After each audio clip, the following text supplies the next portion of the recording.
Great news. Errol Spence versus Terrence Crawford is reportedly now closing in on a deal for the undisputed welterweight world title fight in October in Las Vegas, according to Mike Coppinger. 38-0, 29 knockouts, undefeated Terrence Bud Crawford will be fighting against 28-0, 22 knockouts, undefeated Errol Spence Jr.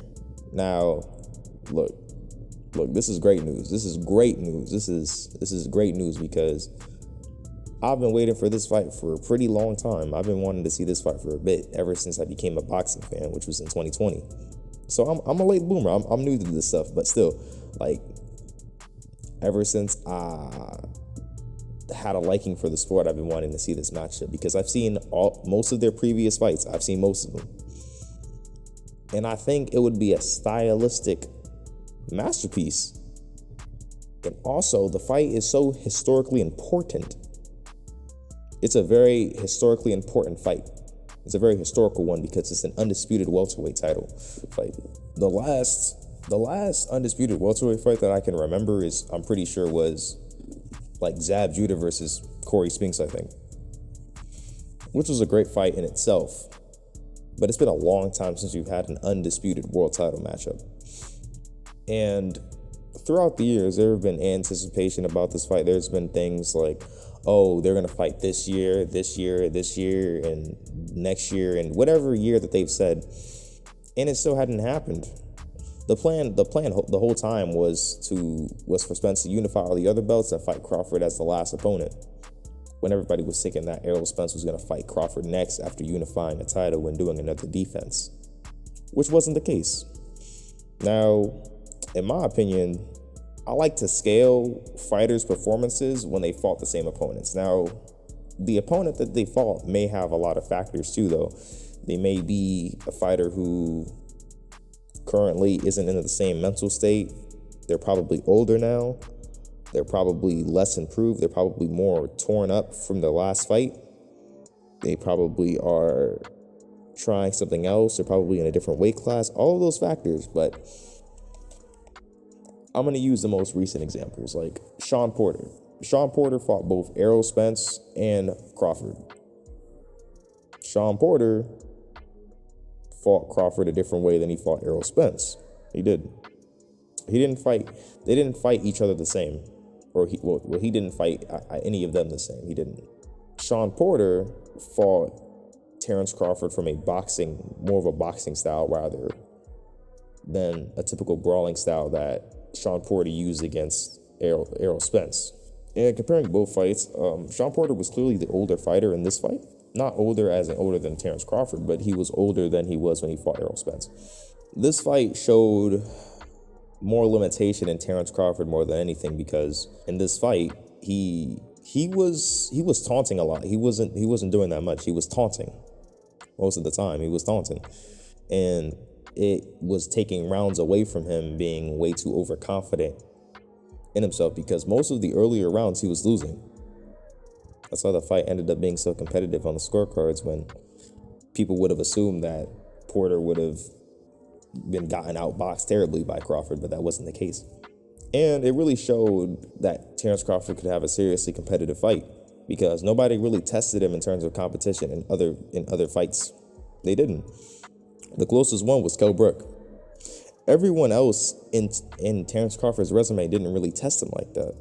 The last person who probably tested him was Thomas Delorme on the scorecards a little bit. But Thomas Delorme in that fight it seemed like he was winning the rounds initially, but really Crawford was in the control of that whole fight. And ever since that point, only Sean Porter has really given him a competition. I would say Kell Brook too, but unfortunately he got stopped mad early. Mad early in the fight. Not early as in terms of it was like an early stop. It was not no early stoppage.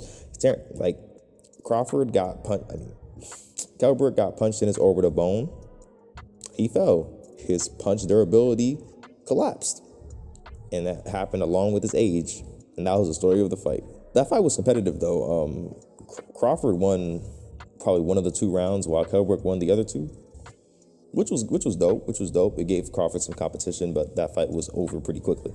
Sean Porter was stopped as well, but he was stopped later in the fight, and he also gave Crawford a run for his money on the scorecards. But as the fight went on, Crawford's skill set started really showing, and he started piecing Porter up, started really piecing him up, and it led to Porter getting stopped and towel thrown in on him. Great fight though, it was great. Errol Spence did fight both fighters in a more green form, meaning like they were closer to their primes. They were closer. Kell Brook went up a weight class because he wanted to be great because nobody was fighting him in his own division, which is disappointing. But Eddie Hearn is a weird advisor advising him to really go up to 160 and fight GGG. Now, I understand it's a good risk, and it wouldn't backfire too much because it's 2 weight classes ahead of what you normally fight at. But still, bro, that's crazy. He went up 2 weight classes to get pummeled, basically, and a broken orbital bone. I'm pretty sure GGG broke his left one. Wait, no, right. Pretty sure GGG broke his right orbital bone while Spence broke his left one. So in his first fight, in his first loss, he got his orbital bone broken and the towel pulled in because in that GG fight, it was competitive, but in terms of skill, in terms of durability, that fight was not competitive. Kell Brook was incapable of taking any of those hits. He would have got stopped terribly if that fight would have continued. Then Kell Brook fights Errol Spence after, and Errol Spence wins. He wins by a late stoppage, but he struggled a lot in that fight. But that was his first world title match. That was his first ever world title fight back in 2017, and he really established himself as a top fighter when he beat Kell Brook. And he also broke his other orbital bone. It's double homicide. And comparing that to the Kell Brook that Crawford fought, there is not really much comparison. I mean, the timing is still there, but the durability was gone. It was gone. It was completely gone.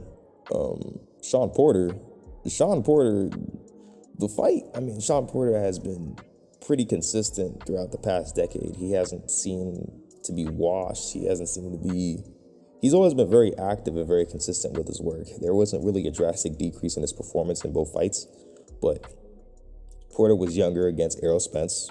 And when Errol Spence fought Sean Porter, it was a split decision. Personally, in my opinion, this fight was not a split decision at all. It was not. There was no split decision in that fight. I saw Errol Spence at 117, 111. That's what I saw. I don't know what that judge Larry Hazard was smoking, but Porter did not win that fight. I don't know why people keep saying that he did not. He didn't. Errol Spence was landing the more effective shots. He even landed the more shots. He did even more of that. And with Crawford, even if that fight went to the scorecards, it would have been a UD win for Sean. I mean, no, not for Sean, for Crawford too. It would have been a UD for Crawford. But that fight didn't go the distance, and I congratulate Crawford for doing that and being the first person to stop Sean Porter. Danny Garcia, well, Crawford didn't fight Garcia. That would actually be a pretty interesting fight because I would wonder how Danny Garcia would do against someone who's knocked everyone out. Could Danny Garcia get knocked out by Crawford? Yes. Because he did almost get knocked out by Thurman, but that's not the subject. So this is great news. This is great news, man. This is awesome news. I wonder how this fight would go. Personally, I feel like if they fought, or when they fight, the scorecards are going to be ahead for Errol Spence due to his activity and his relentless output. While Terrence Crawford will be piecing him up gradually, but I don't think he would be getting the rounds. He wouldn't be. I don't think he would. I think he would have a really hard time establishing himself in the round system. But I think Terrence Crawford has enough accuracy to stop him and catch him in his torn retina too. Because I think the durability in his retina may also be an issue for this fight too, especially if Crawford manages to piece it up. And I do believe that Errol Spence's punch durability has diminished since that accident, along with his speech. His speech also has diminished, in my opinion. That's what it looks like to me. It looks like his speech diminished, and it seems like his durability diminished as well. I think Crawford would stop him around the mid to late fight, around the later rounds, to get a victory while being behind on points, because I think Crawford's output would not match Spence's output. And I think Spence would be the ring general, especially in the early portion of the fight, which would give him the more upper hand on winning rounds. I think Crawford's lack of output against Spence would complement Spence's fighting style. And I was recently hearing about how Crawford was going to fight and come up to Errol Spence. Now, if he does that, I hope he's durable enough to take all of those punches, because he may get broken down like Ugas.